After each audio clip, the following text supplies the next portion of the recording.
દાહોદ જિલ્લાના ગરબાડા તાલુકામાં જિલ્લા શિક્ષણ સમિતિના ચેરમેન કમલેશ માવી સામે પોલીસ ફરિયાદ નોંધાઈ છે.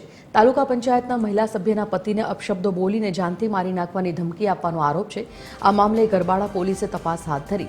ફરિયાદ મુજબ ગત 6 માર્ચ 2026ના રોજ રાત્રે આશરે 8 વાગે ચેરમેન કમલેશ માવીએ ફરિયાદીને ફોન કર્યો હતો.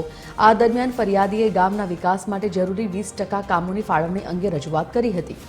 આ રજૂઆત સાંભળીને કમલેશ માવી ઉશ્કેરાઈ ગયા હોવાનું ફરિયાદમાં જણાવાયું છે. આ ઘટનાને લઈ દાહોદના રાજકારણમાં ભારે ખળભળાટ મચ્યો છે. કાલે સાંજે કમલેશ માવીનો ફોન આવ્યો હતો મારા ફોન પર. તો મને એમ કે તારે કયા કામો જોઈએ છે એમ કહીને એને ગાળો બોલી અને જાનથી મારી નાખવાની ધમકી હતી. અને ગરબાડા તમે આવો કે વાત ઘાટમાં ગમે ત્યાં તમે મને મળશો તને જાનથી મારી નાખી એવું પણ બોલ્યા છે. એટલે એને કડકમાં કડક કાર્યવાહી થાય એવી મારી માંગ છે.